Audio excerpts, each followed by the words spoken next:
Qui était Marie avant d'être choisie pour être la mère du Sauveur? Avez-vous déjà pensé qu'avant d'être honorée pendant des générations, avant d'être mentionnée dans les évangiles, Marie était-elle juste une jeune fille ordinaire, vivant dans un village oublié des grands gens du monde?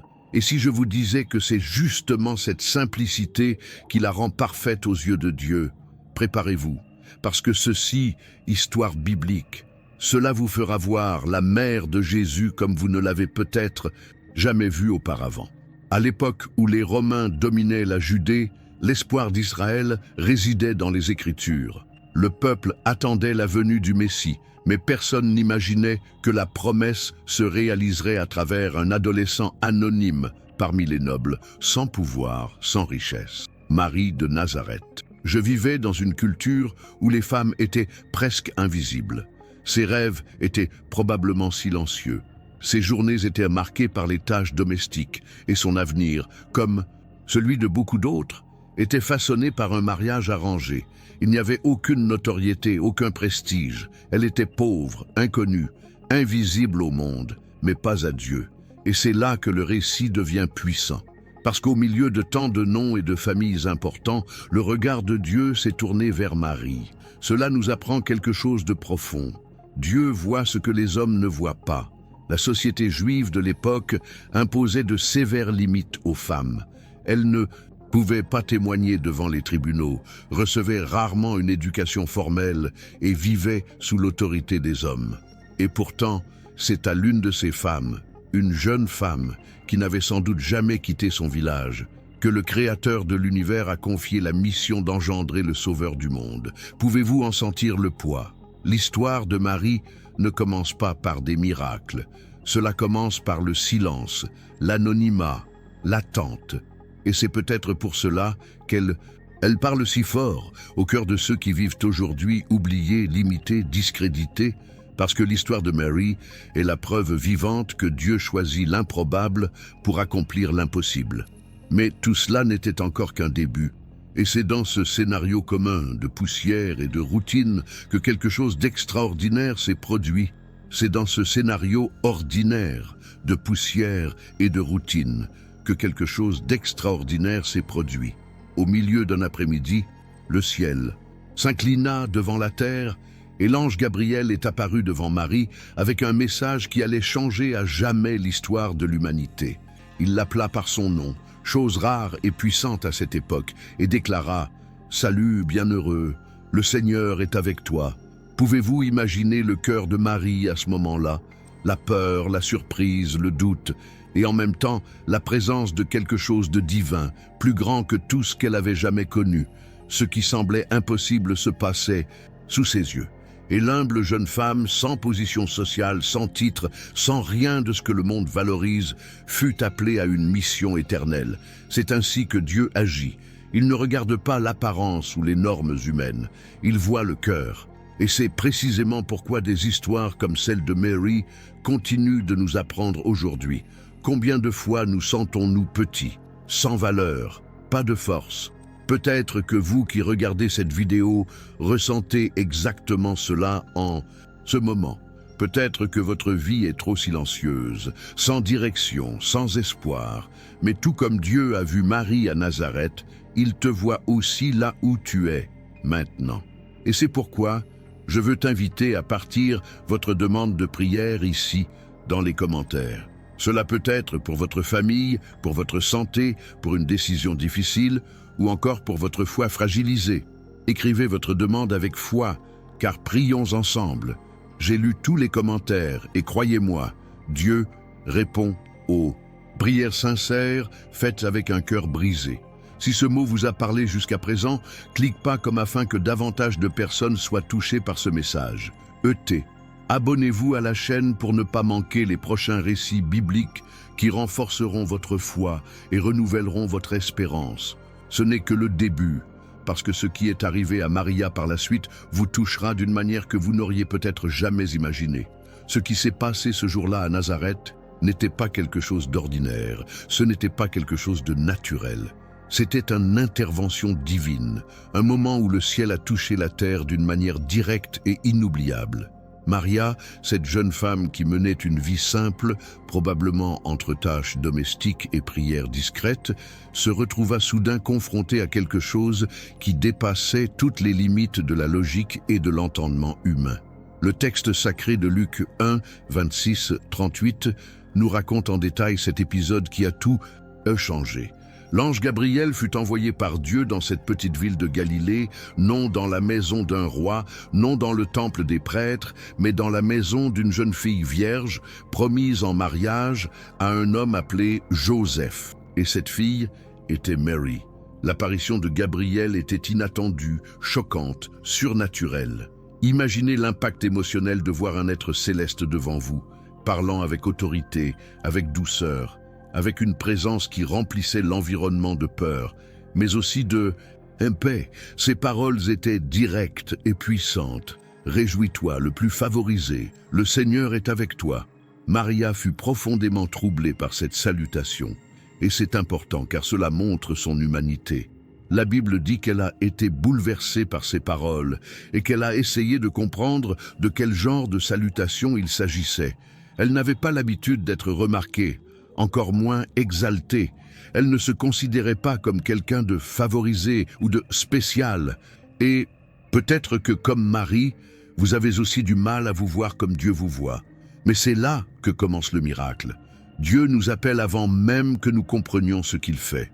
Gabriel apporte alors le message principal. « N'aie pas peur, Marie, car tu as trouvé grâce auprès de Dieu. » Ces mots résonnent à travers les siècles. Ils ne sont pas seulement destinés à Maria. Ils sont pour moi, pour vous, pour tous ceux qui ont peur, doute, incertitude. Dieu savait exactement ce que Marie ressentirait à ce moment-là, et c'est pourquoi l'ange la rassure avant de lui révéler le plan divin. Et puis arrive la nouvelle la plus incroyable de l'histoire. Tu concevras et tu enfanteras un fils, et tu lui donneras le nom de Jésus. Imaginez le silence qui a suivi, le poids de la révélation, incrédulité mêlée de peur. Maria, encore si jeune, apprend qu'elle sera mère, pas seulement mère, mais mère du Sauveur, du Fils du Très-Haut. Et Gabriel continue. Il sera grand et sera appelé Fils du Très-Haut. Le Seigneur Dieu lui donnera le trône de David son père, et il régnera pour toujours sur la maison de Jacob, et son royaume n'aura pas de fin. Ce qui s'y disait était une reprise directe des promesses faites aux prophètes, des espérances d'Israël, du cri d'un peuple qui attendait depuis des siècles l'arrivée du Messie. Mais ce Messie viendrait par Marie, celui auquel personne ne s'attendait. Une situation qui pour beaucoup n'était qu'une parmi tant d'autres. C'est normal, qu'elle ait réagi par des questions. Et votre question révèle quelque chose de très humain et profond. Comment puis-je faire cela puisque je ne connais aucun homme ? Il ne s'agissait pas de doute sur la puissance de Dieu, mais plutôt de curiosité, de vouloir comprendre comment le miracle allait se produire. Marie savait qu'elle était vierge, elle savait que ce que disait l'ange était plus que naturel. Et c'est alors que Gabriel révèle le mystère divin. Le Saint-Esprit viendra sur vous et la puissance du Très-Haut vous couvrira de son ombre. C'est pourquoi l'objet saint qui naîtra de vous sera appelé Fils de Dieu. Ce moment est chargé d'une onction unique. Le Saint-Esprit, la présence créatrice de Dieu, celui qui planait au-dessus des eaux lors de la création du monde, viendrait maintenant sur Marie pour engendrer le Sauveur. C'est l'un des passages les plus profonds et les plus sacrés de l'Écriture. Nous voyons ici Dieu unir le divin à l'humain, le ciel à la terre, l'éternel au temps. Et qu'en est-il de la réponse de Marie à une telle révélation ?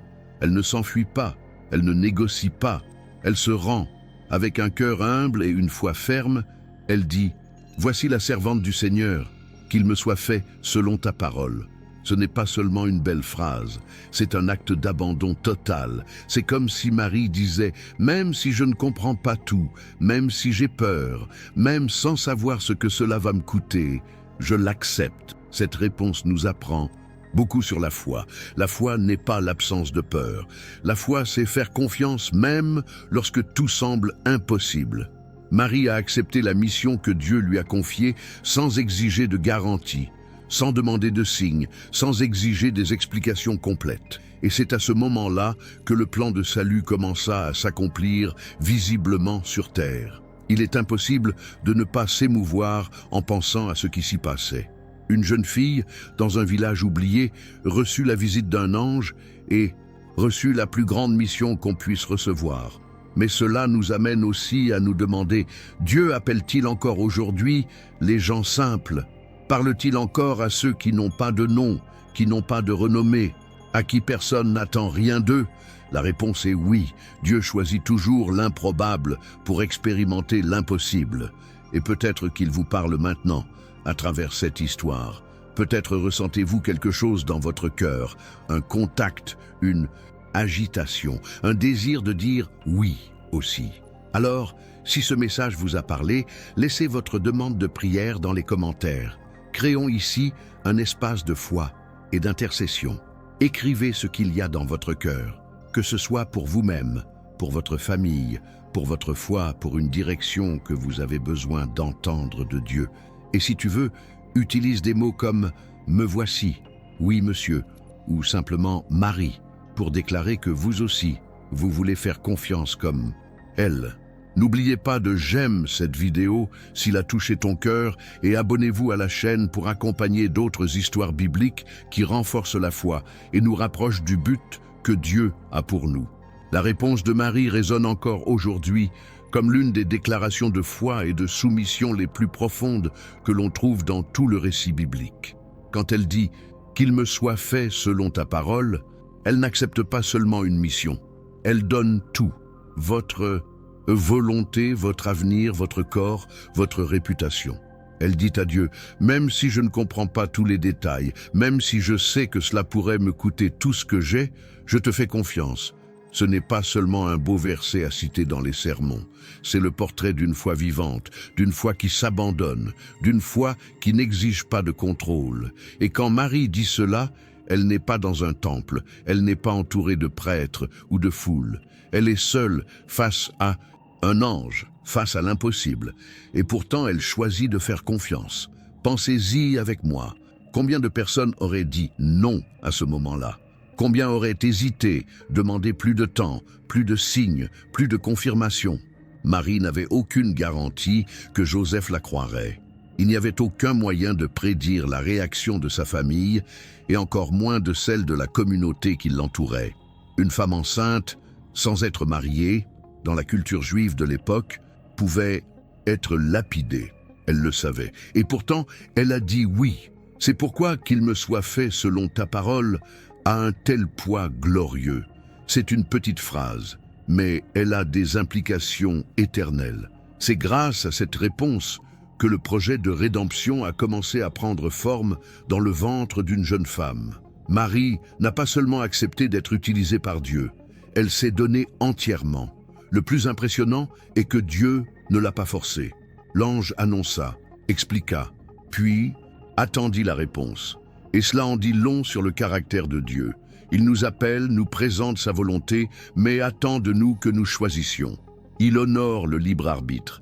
Il voulait le cœur de Mary, pas seulement son corps. Il voulait sa coopération, pas une obéissance mécanique. Et ce que Maria a proposé était bien plus que de la coopération.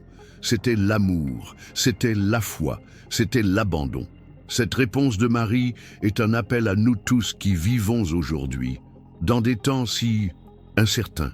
Elle nous met au défi de faire confiance quand rien n'a de sens, dire oui même quand on n'a pas la carte complète, se rendre disponible à Dieu non seulement quand tout va bien, mais surtout quand l'avenir est inconnu.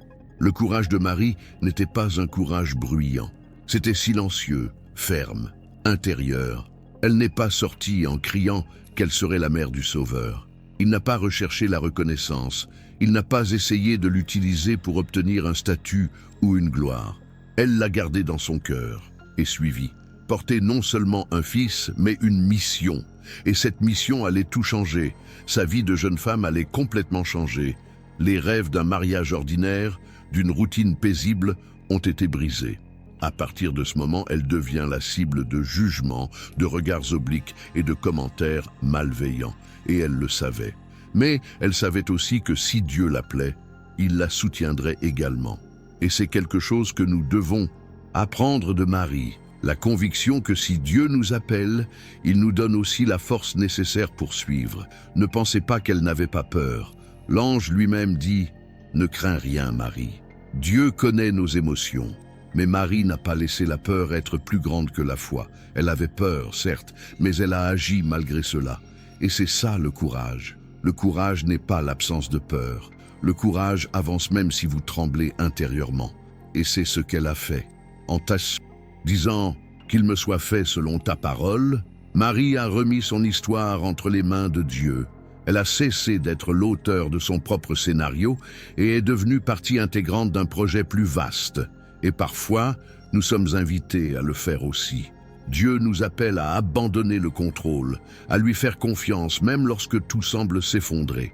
Et c'est dans ce lieu d'abandon que naissent les plus grands miracles. Cette réponse de Maria n'était pas seulement le début d'une grossesse, c'était le début d'une nouvelle ère, une époque où ciel et terre se connectent définitivement, un temps où Dieu devient chair. Et tout a commencé avec la foi d'une jeune fille, ni par la force politique, ni par les armées, ni par les stratégies humaines, mais avec l'humilité d'une femme qui a choisi de croire. C'est l'Évangile. C'est la puissance de Dieu agissant à travers des cœurs volontaires et humbles, sensibles à sa voix. Et peut-être qu'en ce moment, vous vivez une vocation similaire. Peut-être que Dieu vous appelle à quelque chose que vous ne comprenez pas encore complètement. Peut-être qu'il vous demande un « oui » qui semble risqué, inconfortable, stimulant. Mais s'il appelle, c'est parce qu'il a déjà tout préparé. L'exemple de Marie nous montre que Dieu n'a pas besoin de personnes parfaites, mais plutôt de personnes disponibles. Il veut des cœurs prêts à obéir, même lorsqu'il n'y a aucune garantie humaine. Et c'est quelque chose avec lequel vous pouvez vivre aussi. Cela peut paraître difficile, mais le même esprit qui entourait Marie est disponible pour agir en nous aujourd'hui. Il nous donne du pouvoir, nous donne la direction, nous fortifie lorsque le voyage semble lourd. La réponse de Marie a changé l'histoire de l'humanité, et votre réponse pourrait également changer l'histoire de votre vie. Après ce « oui » transformateur, prononcé avec foi et dévouement, Maria n'a plus eu une vie paisible. Au contraire, c'est précisément après avoir accepté la volonté de Dieu qu'elle a commencé à faire face aux plus grandes pressions de son existence. Le ciel avait parlé, la promesse avait été libérée, mais le monde qui les entourait fonctionnait toujours selon les règles humaines. Et ces règles étaient cruelles. Désormais enceinte, sans avoir encore épousé Joseph, Marie portait non seulement le Sauveur du monde dans son sein, mais aussi le poids du jugement, de la moquerie, du rejet silencieux, et peut-être même de la solitude. Dans la société juive de l'époque, l'honneur de la famille était primordial. La réputation d'une jeune fille était directement liée à sa pureté avant le mariage. Briser cette attente était perçu comme une honte publique, un déshonneur qui pouvait coûter la vie. Et Maria le savait. Chaque pas qu'elle faisait à Nazareth, chaque regard croisé qu'elle recevait dans les rues sales, comportait un risque d'humiliation. Et ce n'était pas n'importe quelle humiliation. C'était quelque chose qui pouvait conduire à la lapidation. La loi était sévère et la compassion des gens était souvent rare. Maria n'avait aucun moyen d'expliquer l'inexplicable. Comment pouvez-vous convaincre les autres que votre grossesse était l'œuvre du Saint-Esprit? Comment le voisinage pouvait-il croire à une révélation céleste aussi inhabituelle? Les gens autour ont commencé à le remarquer. Son corps a changé, les signes sont devenus visibles. Et avec les signes sont venus les commentaires. Des murmures dans les coins, aux questions non dites, des regards remplis de jugement. Imaginez ce qui se passait dans le cœur de Mary. Elle avait dit oui à Dieu. Elle avait été enveloppée par le Saint-Esprit. Mais le monde autour d'elle n'avait rien vu de tout cela. Aux yeux de la nature, elle n'était qu'une autre jeune femme qui avait échoué. Une fille qui, aux yeux de la société, avait sauté de l'avant vers le mariage. Mais Maria restait silencieuse. Elle n'a pas essayé de se défendre. Elle n'a pas essayé de se justifier. Auprès de tout le monde, elle a continué à faire confiance à celui qui l'appelait. C'est la foi au milieu du feu. Mais le défi le plus douloureux n'est peut-être pas venu de la communauté, mais de quelqu'un de très proche, José. Elle savait qu'elle devait lui dire. Joseph, l'homme qui avait été choisi pour être son époux, serait désormais confronté à un dilemme impossible. En lui racontant sa grossesse miraculeuse, Maria courait le risque réel de le perdre. Et ce n'était pas une mince affaire. Joseph était juste, honorable, un homme intègre, mais aussi humain. Il pourrait, avec raison, rompre son engagement. Il pouvait, selon la loi, l'exposer à la honte publique, la dénoncer et s'en aller complètement. Et elle le savait. Pourtant, elle avait confiance. Elle a remis cette partie de l'histoire entre les mains de Dieu. Et voici quelque chose qu'il faut dire. Il y a des moments dans la vie où obéir à Dieu nous met sur une trajectoire de collision avec la compréhension humaine. L'appel de Dieu nous fait souvent paraître insensés, illogiques, voire erronés aux yeux des autres. Et Maria a fait face à cela de front. Elle portait le Sauveur, mais était considérée comme une transgresseuse. Elle abritait le Fils du Très-Haut dans son sein, mais était traitée comme si elle avait déshonoré sa famille. Comme c'est fort, c'est à ce moment qu'apparaît le véritable coup de l'obéissance. Maria n'avait aucune garantie. Elle n'avait aucune promesse d'acceptation. Ce qu'elle avait, c'était la foi. Une foi qui a continué même au milieu du silence de José, même au milieu des doutes des autres, même sans savoir comment tout allait se résoudre. Et Dieu, qui connaît le cœur de chacun, est intervenu. L'ange du Seigneur est également apparu à Joseph en rêve et lui a révélé la vérité. Il a dit « Joseph, fils de David, ne crains pas de prendre Marie pour épouse, car ce qui est conçu en elle vient du Saint-Esprit. » Ainsi, l'obéissance silencieuse de Marie trouva la protection de l'homme, que Dieu avait mis de côté pour être à ses côtés. Joseph a non seulement cru, mais il a également assumé la responsabilité d'être le gardien de ce plan céleste. Pourtant, même avec José à ses côtés, les regards ne se sont pas arrêtés. La pression n'a pas disparu. La famille a peut-être eu du mal à comprendre. Parents, amis, connaissances, tout le monde pouvait regarder avec doute, jugement, préjugés. Et c'est quelque chose que nous oublions souvent lorsque nous parlons de l'histoire de Marie. Sa foi n'était pas seulement un oui dans un beau moment, c'était un oui quotidien, un oui face à la honte, un oui face à l'incertitude, un oui qui résonnait à chaque fois qu'elle était rejetée, à chaque fois qu'elle se sentait seule, à chaque fois que le poids de la promesse lui paraissait trop lourd. L'appel de Dieu a du poids. Porter un dessein divin demande du courage. Et Marie nous enseigne que, même lorsque tout autour dit « abandonne », le ciel soutient toujours chaque pas de ceux qui décident d'obéir. Peut-être vivez-vous quelque chose de similaire, peut-être que Dieu vous a confié quelque chose, mais les gens autour de vous ne comprennent pas. Peut-être êtes-vous jugé, rejeté, discrédité, peut-être que votre propre famille est contre vous. Et ça fait mal. Mais l'histoire de Marie nous rappelle que Dieu n'abandonne jamais ceux qu'il choisit. Il n'explique peut-être pas tout maintenant, mais il le soutient, il guide, il prépare le cœur des bonnes personnes. Il suscite des Joseph qui marcheront avec vous. Et c'est pourquoi cette histoire doit être racontée en profondeur, parce qu'elle est réelle. Elle parle à de vraies personnes, des gens qui essaient d'obéir même quand tout semble contraire, des gens qui disent « oui » en silence, tout en faisant face au poids du regard des autres. Des personnes qui ressentent la solitude de Marie, mais qui peuvent aussi expérimenter la consolation et la fidélité de Dieu. Si vous vous identifiez à cette partie de l'histoire de Mary, écrivez ici dans les commentaires. Parle-moi. Laissez un mot, une phrase qui exprime ce que vous ressentez.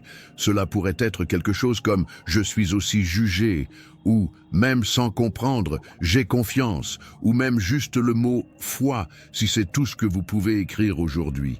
Et si vous le souhaitez, laissez également votre demande de prière, peu importe la taille, ou si vous l'avez déjà commandée.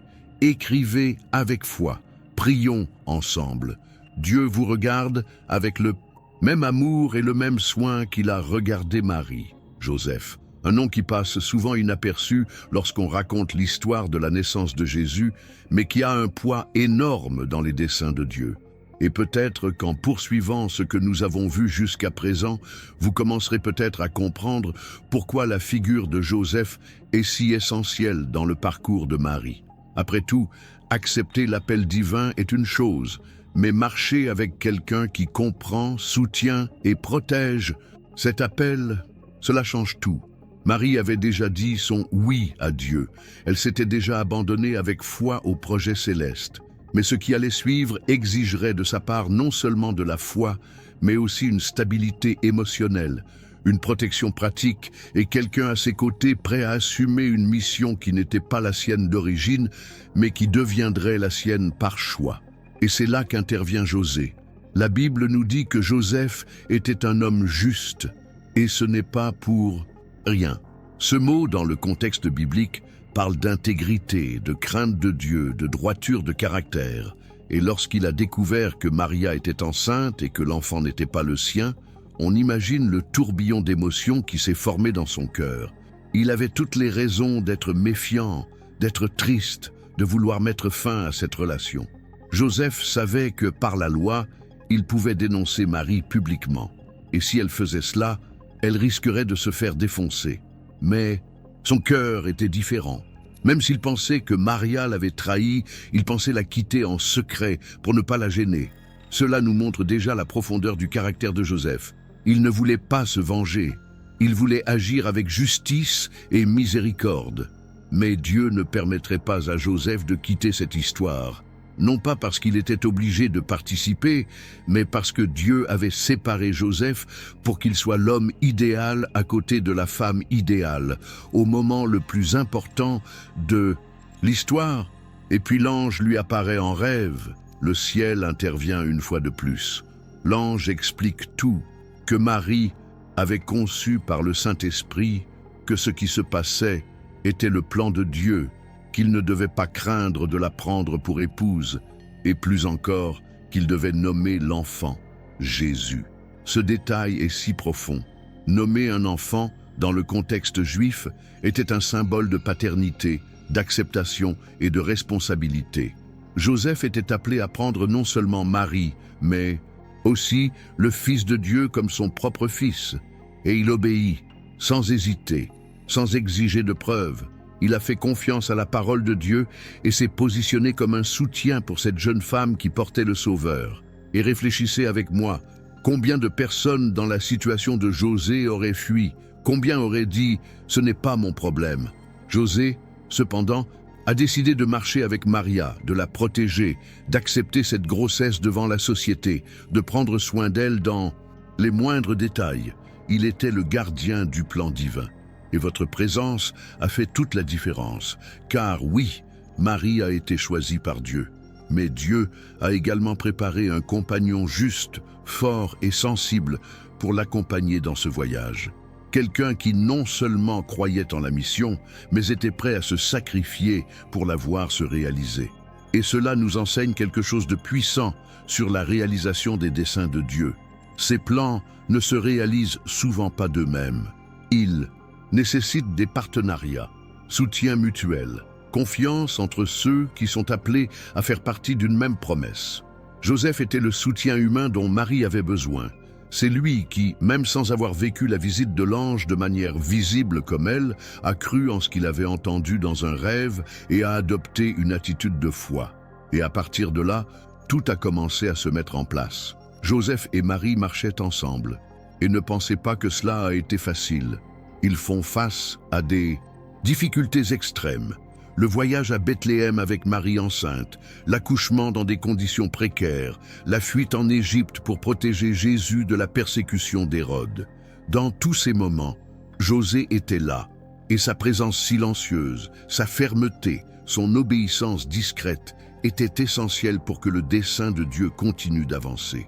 Joseph était le bras fort qui a soutenu le début du voyage de Jésus dans ce monde. Parfois, nous regardons des personnages bibliques attendant de grands miracles, des actes spectaculaires, des signes visibles. Mais Dieu agit aussi par constance, attention, fidélité. Et c'était comme ça avec José. Il n'avait pas besoin d'être mis en valeur. Il n'a pas cherché à être reconnu. Il a simplement rempli fidèlement le rôle qui lui avait été confié. Et cela, aux yeux de Dieu, vaut autant que n'importe quel miracle. Combien de fois sommes-nous également appelés à ressembler à Joseph dans la vie de quelqu'un? Soutenir, protéger, marcher ensemble, même lorsque le plan de Dieu n'a pas commencé avec nous. Parfois, notre vocation n'est pas d'être le centre de l'histoire, mais d'être le soutien qui rend le miracle possible.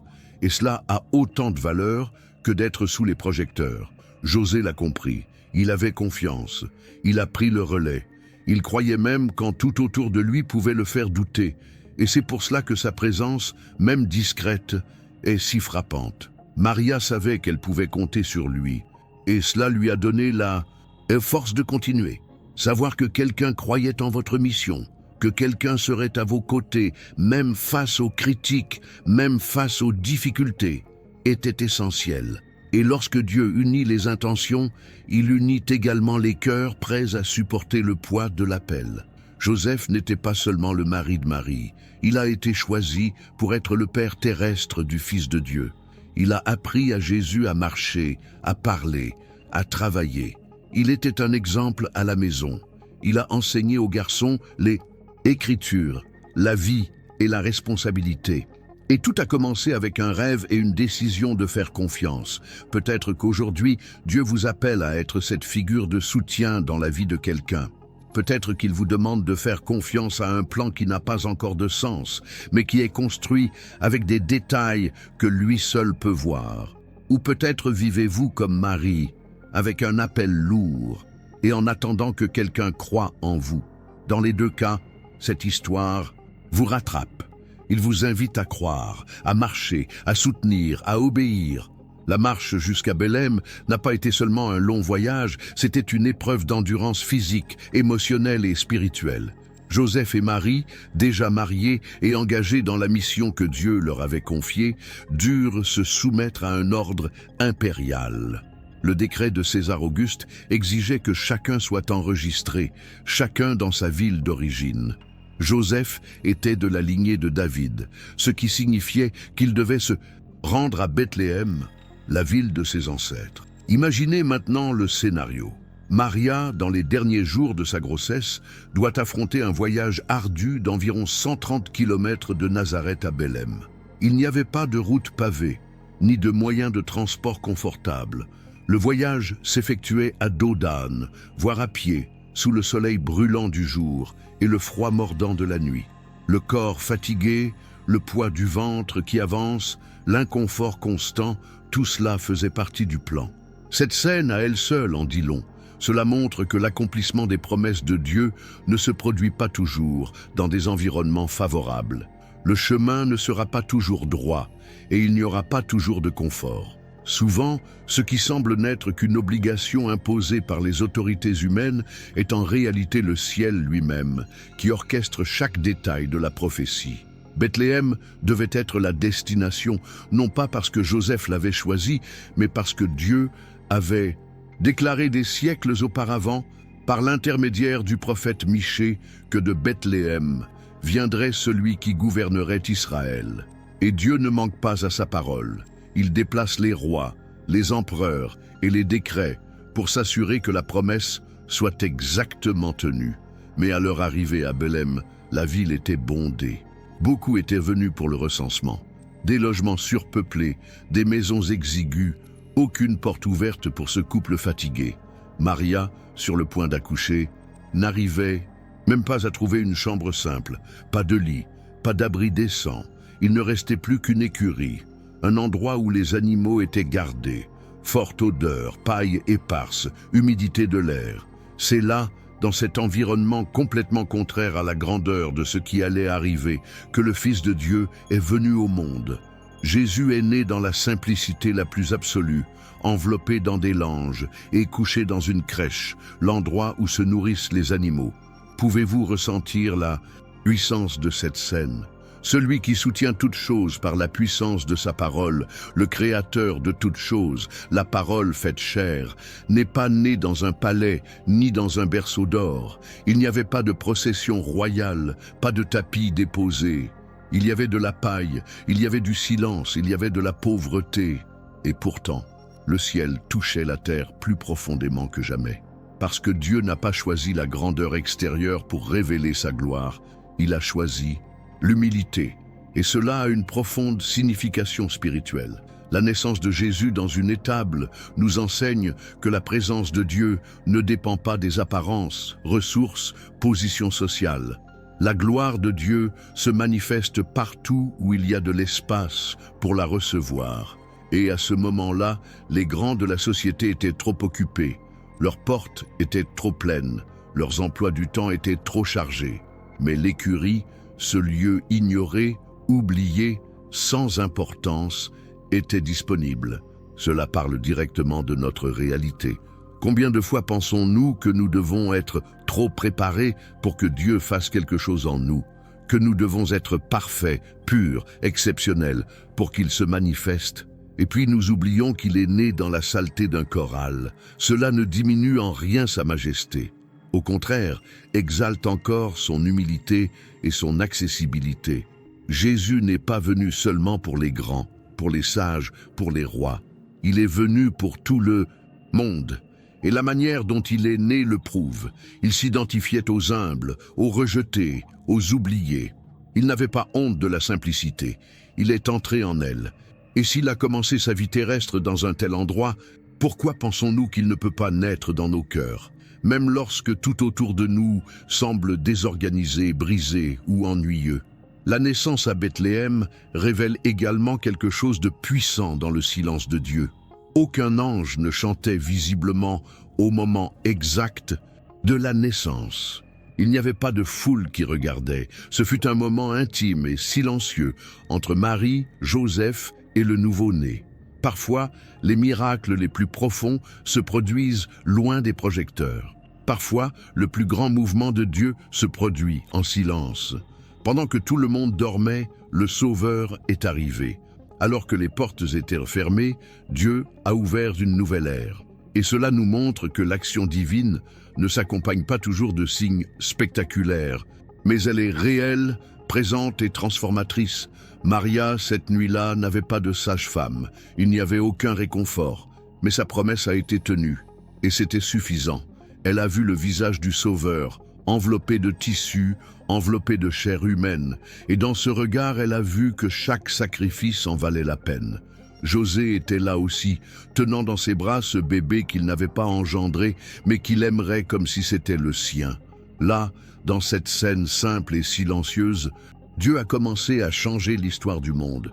Pouvez-vous imaginer ce que Maria a ressenti après tout ce qu'elle avait vécu, la visite de l'ange, le jugement du peuple, l'acceptation de Joseph, le voyage fatigant, la naissance dans des conditions précaires. Elle avait maintenant dans ses bras l'accomplissement de la parole, mais en même temps, le poids de la responsabilité. La mission n'était pas terminée. Elle venait juste de commencer, parce que prendre soin du Fils de Dieu serait un chemin d'abandon continu. Et tout a commencé avec humilité. Cette leçon de la crèche doit être rappelée chaque jour. Le monde court après la grandeur, la renommée, la reconnaissance. Mais notre Sauveur a choisi de naître dans l'endroit le plus simple possible. Et avec cela, il nous a enseigné que le cœur humble est le véritable trône où il veut habiter. Jésus n'est pas offensé par la simplicité, il se révèle en elle.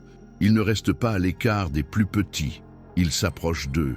Et c'est peut-être précisément pour cette raison qu'il a choisi de venir au monde de cette façon, pour que personne ne dise qu'il ne peut pas s'approcher de lui. Si cette partie de l'histoire vous a parlé, si la simplicité de la crèche vous a fait réfléchir sur votre propre cœur, écrivez ici dans les commentaires. Cela pourrait être un mot comme humilité ou une phrase comme Jésus naît en moi, ou encore une demande de prière si vous sentez que vous avez besoin que Dieu se révèle dans votre vie. Même en toute simplicité, écrivez avec foi. Cette simple scène de naissance, enveloppée de paille et de silence, n'était pas la fin de l'histoire. Ce n'était que le début. Le bébé était né, oui, le Sauveur promis, enveloppé dans des langes, reposant dans une mangeoire, entouré d'amour et de renoncement. Mais, selon la loi, après la naissance d'un enfant, venait le temps de la purification et de la présentation au temple. Il était de coutume que 40 jours après la naissance, les parents emmenaient le bébé à Jérusalem pour le consacrer au Seigneur, comme l'exigeait la loi de Moïse. Et c'est exactement ce que Marie et Joseph obéissant en toutes choses, ont fait. Ils ne savaient pas que ce simple acte religieux deviendrait l'un des moments les plus mémorables et les plus émouvants de leur vie. Lorsqu'ils arrivèrent au temple, avec Jésus encore si petit dans leurs bras, ils furent surpris par quelque chose d'extraordinaire. Un homme âgé nommé Siméon était là. Il était juste et pieux, quelqu'un qui vivait dans l'attente constante de l'accomplissement des promesses de Dieu. Siméon attendait la consolation d'Israël et le Saint-Esprit était sur lui. La Bible nous révèle que Dieu avait fait une promesse à Siméon. Il ne mourrait pas sans avoir vu au préalable le Messie, le Christ du Seigneur.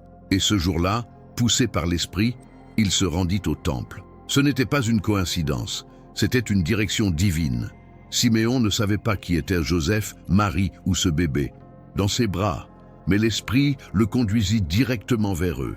Et lorsqu'il a vu Jésus, quelque chose de profond s'est produit en lui. Ses yeux brillaient, ses mains tendues, et son cœur était rempli de paix. Mary remit le garçon dans les bras de Siméon. Imaginez le poids émotionnel de ce moment. Un homme âgé, qui avait attendu toute sa vie, s'accrochait désormais à l'accomplissement de sa promesse. Il regarde ce petit visage et déclare d'une voix forte « Maintenant, Seigneur, tu peux renvoyer ton serviteur en paix selon ta parole, car mes yeux ont vu ton salut. » Ce n'était pas seulement de la poésie, c'était l'explosion d'un espoir réalisé. Siméon n'avait besoin de rien d'autre. Il avait vu Jésus, le Sauveur, le Fils de Dieu, le Rédempteur d'Israël. Mais ce qu'il dit ensuite touche profondément Maria. Siméon prophétise. Il déclare que ce garçon serait une lumière pour la révélation pour les gentils et la gloire d'Israël.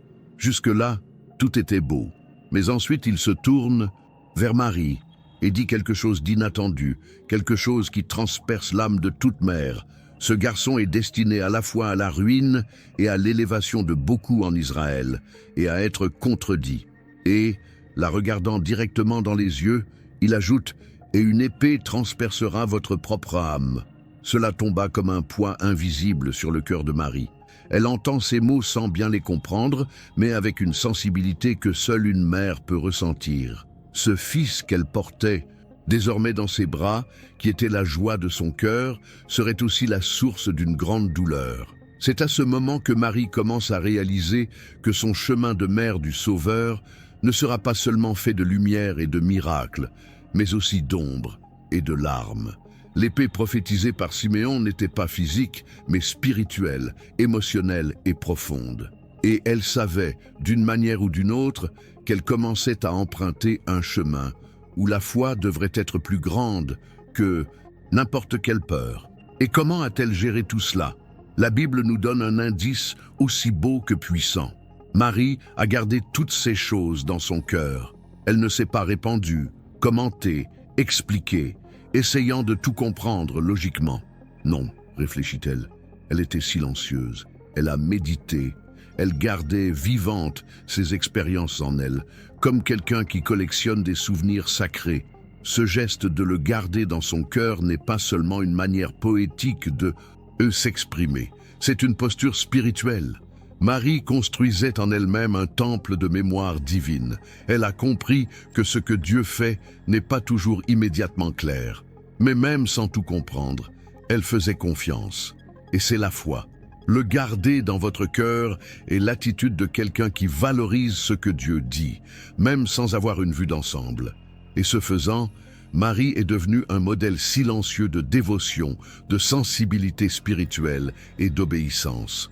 Combien de fois Dieu plante-t-il également en nous des promesses qui n'ont toujours pas de sens? Combien de fois avons-nous entendu des mots qui semblent déroutants à présent, mais qui révèlent ensuite leur vraie valeur? Maria n'a négligé aucune expérience. Elle n'a ignoré aucun détail. Elle portait tout en elle, comme un coffre secret qui se remplissait peu à peu à chaque étape du chemin de Jésus. La rencontre avec Siméon, si brève et si intense, fut une autre couche de cette construction intérieure.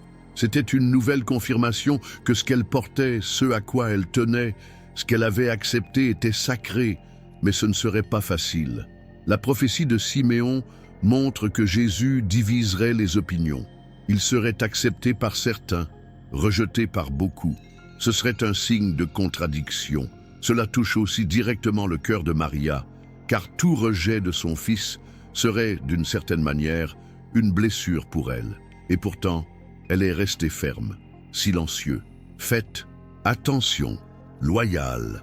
La foi de Marie n'était pas bruyante, c'était profond. Elle n'avait pas besoin de comprendre tous les pourquoi. Il suffisait de savoir que Dieu était aux commandes. Et cela nous invite à une sorte de foi qui dépasse la logique. Cela nous appelle à vivre avec confiance, même face à des paroles difficiles, même lorsque tout laisse présager un avenir incertain. Parce que, comme Marie, nous sommes aussi invités à garder les signes de Dieu dans notre cœur, même s'ils n'ont toujours aucun sens, même s'ils apportent de la poigne et de l'espoir, même si la promesse est accompagnée d'une croix. Dieu n'a jamais dit que ce serait facile, mais il a toujours assuré qu'il serait présent.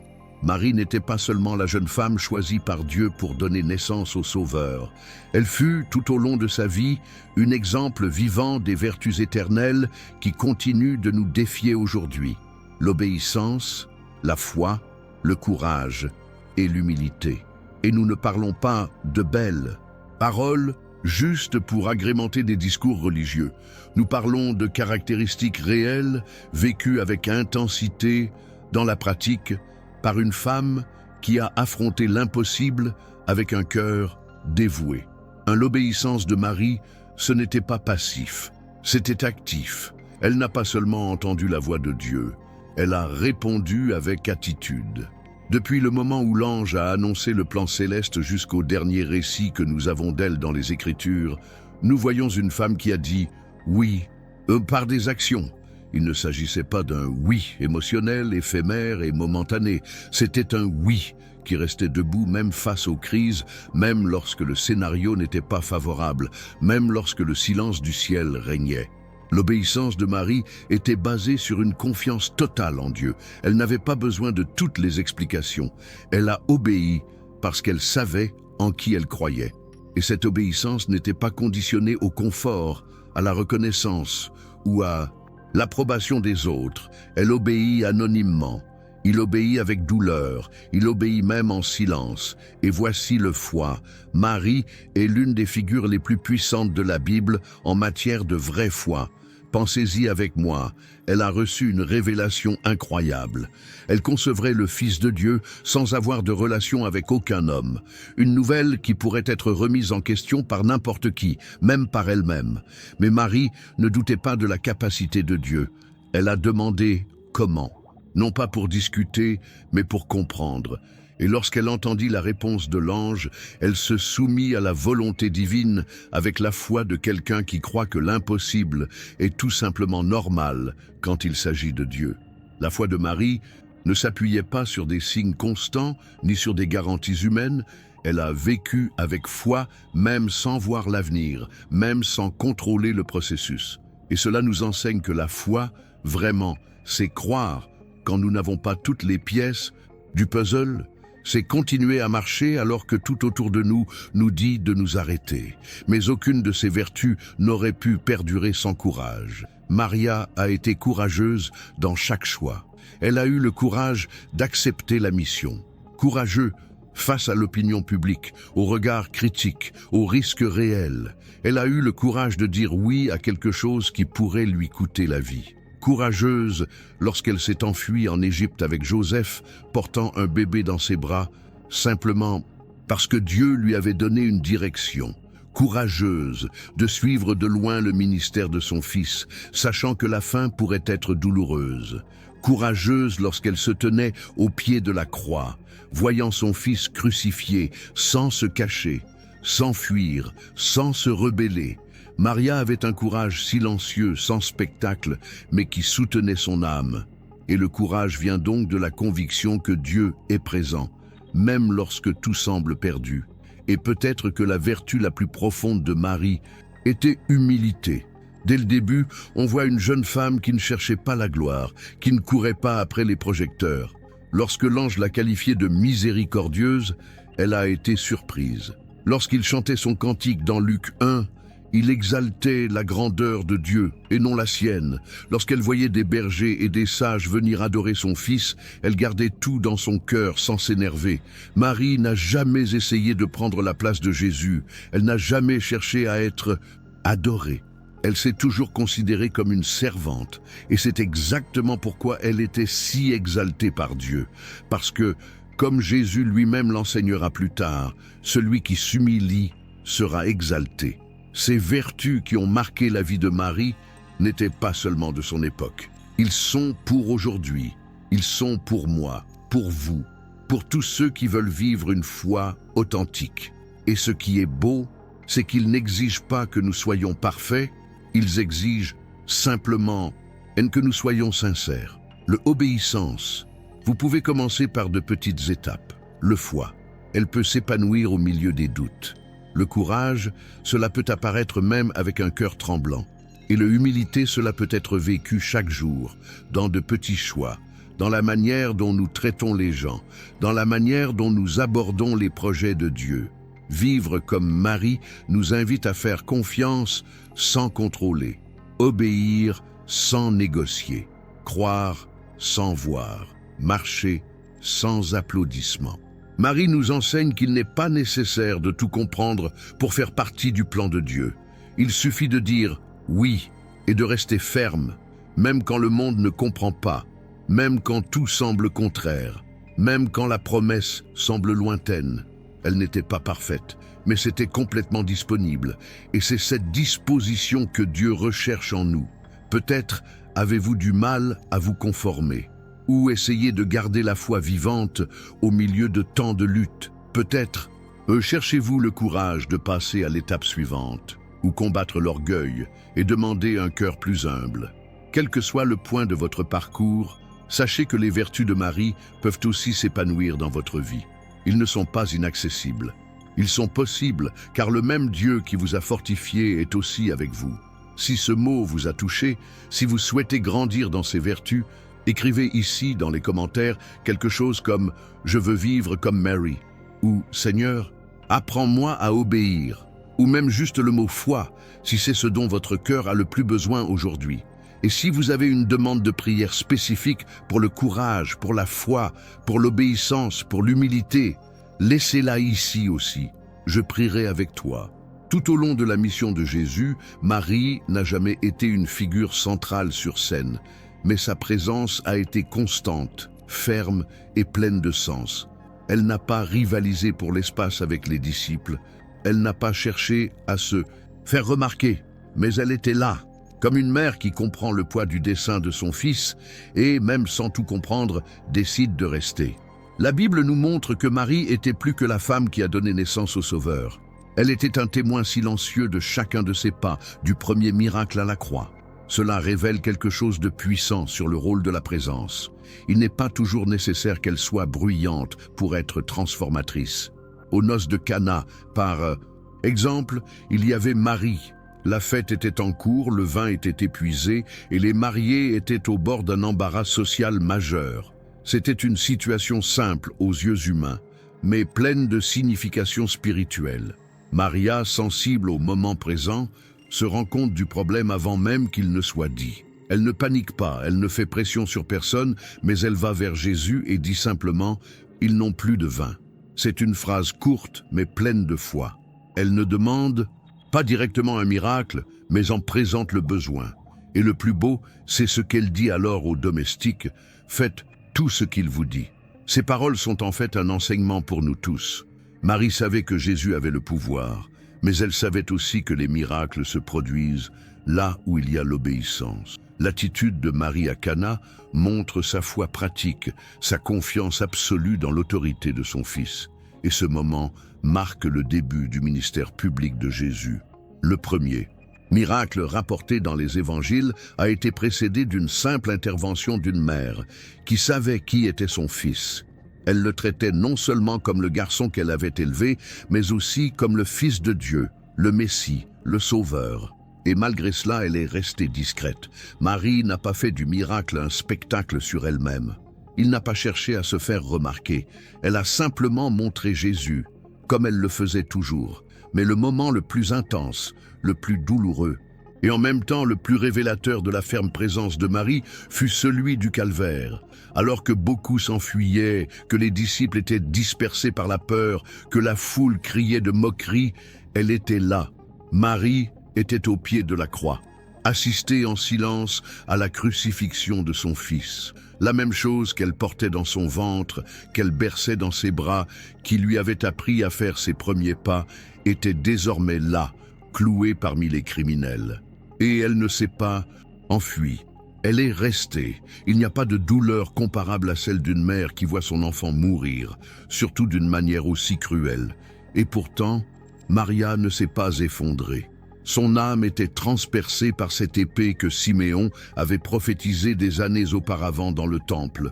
Mais elle est restée. Là, dans ce scénario d'horreur et d'injustice, Jésus la voit.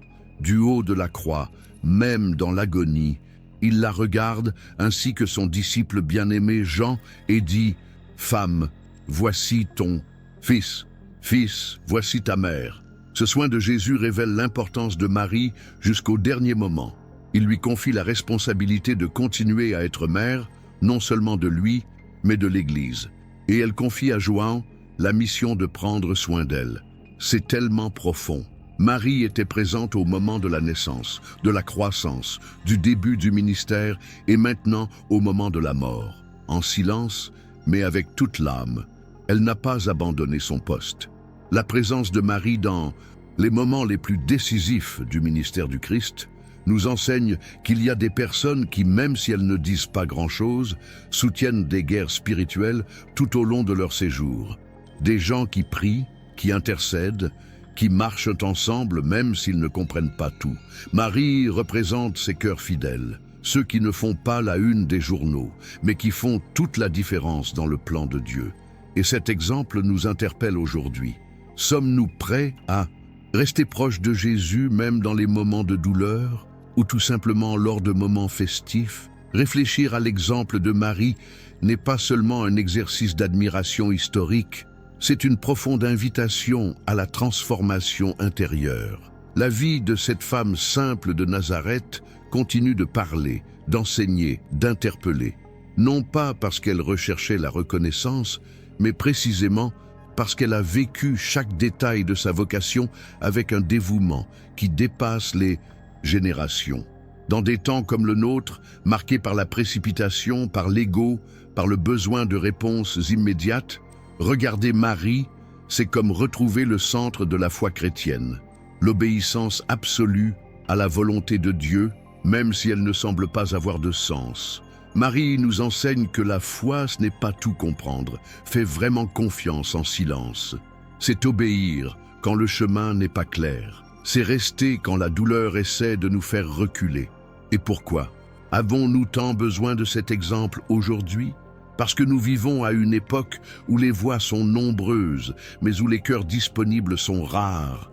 Nous vivons à une époque où beaucoup veulent monter sur scène, mais peu acceptent le silence de l'obéissance. Beaucoup veulent des promesses, mais peu veulent des processus. Et Maria l'a vécu pleinement. Elle n'a pas été appelée uniquement à donner naissance à Jésus. Elle a été façonnée pour porter la promesse. Protégez-la, nourrissez-la, subvenez à ses besoins, puis relâchez-la dans le monde, même si cela lui brise le cœur. C'est un appel à l'abandon total. Et c'est peut-être pour cela que tant de gens résistent aujourd'hui à ce type de capitulation, parce que ça fait mal, parce que cela exige la résignation, parce que cela ne nous place pas au centre de l'histoire, mais plutôt dans le rôle de serviteur, comme le disait Marie. Voici la servante du Seigneur. Mais c'est précisément dans ce type de prestation que se produit la véritable transformation. Marie n'a pas été transformée par ce qu'elle a reçu, mais par ce qu'elle a accepté de livrer. Elle nous montre qu'il est possible de vivre le projet de Dieu même sans grandes ressources, même sans titre, même sans reconnaissance humaine. Ce que Dieu recherche encore aujourd'hui, ce sont des cœurs sensibles et humbles, prêts à dire oui, même si ce oui s'accompagne de douleur, de solitude ou de rejet. Et en regardant l'histoire de Marie, on se rend compte que ce type d'obéissance n'est pas fragile. Au contraire, elle est ferme, inébranlable, pleine de détermination. Le parcours de Marie nous aide à renforcer notre propre chemin de foi. Quand nous y regardons, nous comprenons que le voyage avec Dieu ne sera pas toujours confortable, mais il sera toujours sûr, parce qu'il s'en soucie, il soutient, il guide. Marie a tout vécu, la promesse, le jugement, le silence, la persécution, la fuite, le miracle, la croix, et plus tard, la résurrection. Et elle était là, dans les hauts plateaux et dans les vallées. Et cette constance nous enseigne qu'il ne faut pas rechercher des moments de foi, mais une vie de foi. Une foi qui ne dépend pas des circonstances. Une foi qui grandit en secret, qui se nourrit de la parole, qui choisit d'obéir même lorsque le monde lui dit d'arrêter.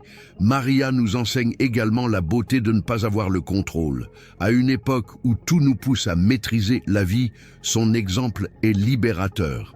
Elle n'a pas essayé de guider les pas de Jésus. Elle avait confiance. Elle a livré. Et cet abandon est l'un des plus grands défis pour quiconque veut vivre une foi authentique. Combien de fois souhaitons-nous que Dieu s'intègre dans nos plans, qu'il agisse à notre époque, qu'il accomplisse la promesse à notre manière? Maria nous montre qu'il est possible de se reposer même lorsque nous n'avons aucun contrôle sur quoi que ce soit, à condition de savoir qui contrôle tout.